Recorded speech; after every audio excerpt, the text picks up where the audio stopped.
এই তালা খুললে নয়ন মেলে দেখবে সাদা তিন কোঠরা। তাহলে এই তিন কোঠাটা কই? মানব দেহের ভিতরে তিনটা কোঠা। এই তিনটা কোঠা যদি কেউ সাধনা করে তাহলে সেই তিনটা কোঠা সে দেখতে পাবে, এবং সেই তিন কোঠার মধ্যে কে বসে আছে তা দেখতে পাবে। আল্লাহ নবী আদম তিনজনে মিলে হইছে একদম। আল্লাহ আদম নবী তিনজনে মিলে হয় এক ছবি। ব্রহ্মা বিষ্ণু শিব তিনে মিলে হয় এক জীব। ব্রহ্মা বিষ্ণু মহেশ্বর তিনে মিলে হয় এক ঈশ্বর। সেই তিনটা কোঠার মধ্যে যে কে বসে আছে, যখন এই গুরুর দেওয়া সাধনাগুলো কেউ করবে তখন তাকে সেই সাধন দেশে যাইয়া আত্মজগতে তারে দেখবে এবং দেখে তাকে চিনবে। তখন দেখে যখন চিনবে তখন তার সাথে সম্পর্ক হবে। যখন সম্পর্ক হবে তখন তার সাথে মিশবে। তখন তার সাথে যখন মিশবে তখন তার মুখে কথা বলবে। তখন সেই ব্যক্তিটি যা বলে মুখে তাই হয়ে যায়, আর মানুষে তার কাছে উপকার পেয়ে যায়। তাই তো বলি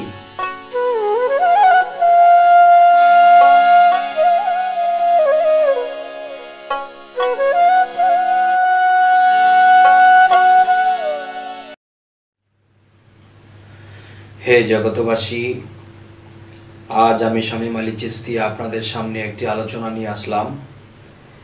সেই আলোচনাগুলো হবে এরকম যে এই পৃথিবীতে আমরা এসেছি, আমরা কোনো একদিন এই পৃথিবী ছেড়ে চলে যেতে হবে। তবে এই পৃথিবীতে আসলাম, কামাই করলাম, খাইলাম, বাড়ি করলাম, গাড়ি করলাম, কিন্তু একদিন চলে যাব। তবে এই যে এত কিছু করেছি, এত কিছু করতে যাইয়া হালাল হারাম মিশ্রিত আছে। এখন দেখা যায় এই হালাল হারাম মিশ্রিত করে আমি যে সম্পদ কামাই করে রেখে গেলাম এবং যাদেরকে আমি দিয়ে গেলাম, ছেলে নাতি পতি, এরা কিন্তু আমাকে 2-1 মাস মনে রাখবে। এরপরে এক প্রকার তাদের মনেও থাকবে না। তারা দুনিয়াবি ব্যস্ত, কে উন্নতি করবে, কে খাবে, কে কি করবে তাই নিয়ে ব্যস্ত, আমার কথা মনে থাকবে না। তাহলে যারা আমাকে মনেও রাখবে না তাদের জন্য কত কিছু করে গেলাম। কিন্তু যেই হাসরের দিন যেখানে গেলে আমি আমার মতো ব্যক্তি আমি আটকা পড়ে যাব, আমি সেখানের জন্য কি নিয়েছি, সেখানের জন্য আমি কি করতে পেরেছি, সেই জন্য তো আমি কিছুই করতে পারলাম না। দেখা যায় সেখানে যখন আমি গেলাম তখন সেখানে আমাকে যখন প্রশ্ন করা হলো, ফেরেশতাগণ করুক, আল্লাহ করুক, যে করুক, যে পৃথিবীতে তোমাকে পাঠানো হয়েছিল কেন? যে আখিরাতের সম্পদ কামাই করে নিয়ে আসার জন্য, এবং এর ফাঁকি দিয়া পরীক্ষাও আল্লাহ করবেন। সূরা মুলুকের মধ্যে আল্লাহ বলেছেন যে আমি মানুষের মৃত্যু ও জীবন সৃষ্টি করিয়াছি পরীক্ষা করার জন্য। আর সে পরীক্ষা দিয়ে কি ফলাফল নিয়ে আমরা উঠলাম, এই জিনিসগুলো কিন্তু আমরা হাসরের দিন কি নেব, কি নিয়ে হাজির হব, এই চিন্তা ভাবনা করলাম না। বাড়ি করলাম, গাড়ি করলাম, অনেক কিছু ভোগ করলাম, চলে গেলাম, কিন্তু সেখানে জবাব দেওয়ার মতো, সেখানে পুঁজি নেওয়ার মতো কিছু আমরা ব্যবস্থা করে গেলাম না। তখন আমাদের কি অবস্থাটা হবে? হে জগতবাসী, আজ আমি আপনাদেরকে এই বিষয়ে কিছু কথা বলার জন্য আমি আজকের এই আয়োজন, আজকের এই আলোচনা, যে আমরা যখন এই পৃথিবী থেকে বিদায় নেব তখন আমরা সেই সম্পদগুলো কি নিয়ে যাব, সেই সম্পদটা কিভাবে নিয়ে যাব এবং সেই সম্পদটা কামাই করতে হয় কিভাবে, কোন কোন কর্ম বা কোন কোন আমলের বিনিময়ে এটা সম্ভব হয়। তো সর্বপ্রথম যদি পৃথিবীতে কেউ শরীয়তের ইবাদত করতে হবে, কিন্তু পাশাপাশি মুর্শিদ ধরতে হবে। মুর্শিদ ধরার পরে যখন একজন ব্যক্তি সাধনা করবে তখন তার সাধনাটা সেই উচ্চ স্তরে পৌঁছাবে। সেটা কেমন? যেমন একজন মানুষ শুধু শরীয়তের ইবাদত করতেছে, শরীয়তের ইবাদত করতেছে, আরো 3টা করতেছে না, হাকিকত, তরিকত, মারেফত, এই 3টা জায়গার ইবাদত বা 3টা জায়গার জ্ঞান তিনি অর্জন করলেন না। তখন দেখা যায় আল্লাহ একটা জায়গায় প্রশ্ন করবেন যে তুমি শুধু মুখেরটা করে আসছো, শরীয়ত, কান দিয়ে শুনেছ, চক্ষু দিয়ে দেখেছো, নাক দিয়ে ঘ্রাণ নিয়েছো, শ্বাস নিয়েছো, তাহলে তুমি শুধু শরীয়ত বা মুখেরটা করে আসলে কিন্তু আরো 3টা করলে না। তখন কিন্তু আটকে যেতে হবে। তাই শরীয়ত, তরিকত, হাকিকত ও মারেফত এই চারটা করতে হবে। তবে একটা শিক্ষা আছে, মসজিদ মাদ্রাসায় আমরা শরীয়তের শিক্ষাটা নিচ্ছি, কিন্তু আরো 3টা শিক্ষা রয়ে গেছে, সেগুলো নিচ্ছি না। আর সেই 3টা শিক্ষা কোথায় পাবো? তরিকত, হাকিকত, মারেফত, এটা একমাত্র আল্লাহর ওলির কাছে পাওয়া যাবে, যারা সাধনা করে আল্লাহকে লাভ করেছে। যাই হোক, তো একজন মুর্শিদ ধরার পরে যে সাধনাগুলো করে আমার সে উপরে যেতে হবে, সেই সাধনাগুলো কি এবং সেই সাধনাগুলো করলে কি হয়? যে এই প্রেমের মানুষ বলে তারে এই পিঞ্জর হতে ছেড়ে গিয়া ঘুরে আবার আসতে পারে, দমের কোঠায় চাবি দিয়া হাস্তিকে নেস্তি করিয়া ফানা ফিল্লার হালে গিয়া শ্রীকলা নগরে, এ পরম বন্ধুর হবে দেখা বর্জক শহরে, এই মরা হইয়া ধরছে যেজন লাগ পাইয়াছে অধরারে, এবার সুলতান নাসিরা মোকামে জলি এবং খফি দুয়ের শোনে, গেলে দেখতে পাবে ধ্যানে মুর্শিদকে নজরে, আপনাকে হারাইলে পাওয়া যায় মাসুকেরে, এবার মুর্শিদ রূপ মিশিলে পরে তারে দেখিতে পারে, আরো শীতে ছবির মতো নিরঞ্জন কয়ে তারে। হে জগতবাসী, আমি যাকে সারা জীবন খুঁজে বেড়াইলাম, সে কিন্তু দূরে নয়, তিনি কিন্তু খুব নিকটে এবং কাছে।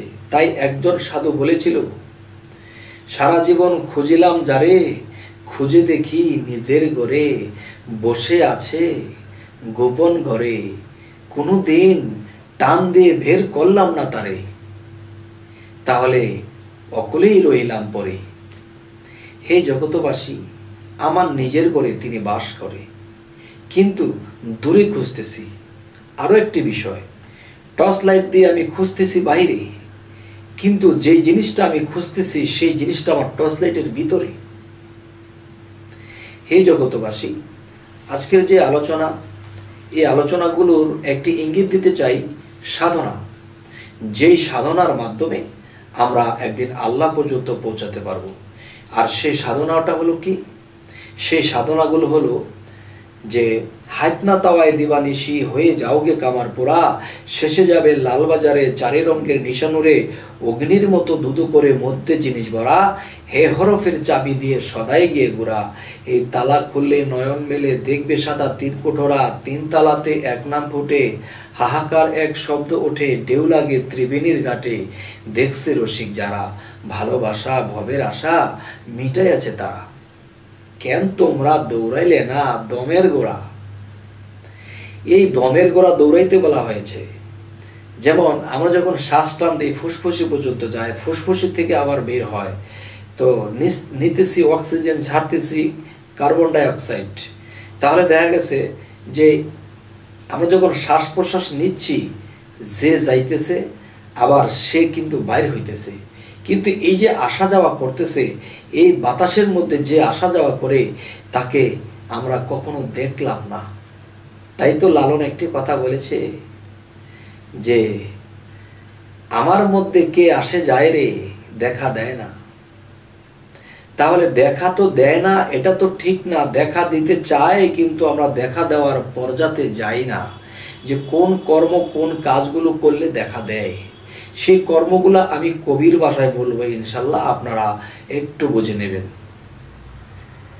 হাতনা তাওয়ায় দিবানিশি হয়ে যাওগে কামার পোড়া, শেষে যাবে লালবাজারে চারি রঙের নিশান উড়ে, অগ্নির মতো দুদু করে মধ্যে জিনিস ভরা, হে হরফের চাবি দিয়া সদাই গিয়ে ঘোরা, এই তালা খুললে নয়ন মেলে দেখবে সাদা 3 কোঠরা।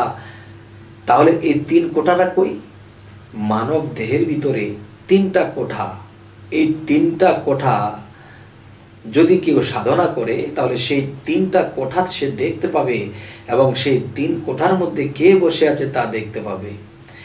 আল্লাহ নবী আদম 3 জনে মিলে হইছে একদম, আল্লাহ আদম নবী 3 জনে মিলে হয় এক ছবি, ব্রহ্মা বিষ্ণু শিব 3 মিলে হয় এক জীব, ব্রহ্মা বিষ্ণু মহেশ্বর 3 মিলে হয় এক ঈশ্বর।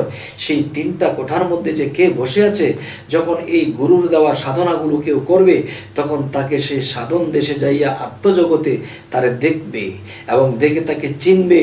তখন দেখে যখন চিনবে, তখন তার সাথে সম্পর্ক হবে। যখন সম্পর্ক হবে, তখন তার সাথে মিশবে। তখন তার সাথে যখন মিশবে, তখন তার মুখে কথা বলবে।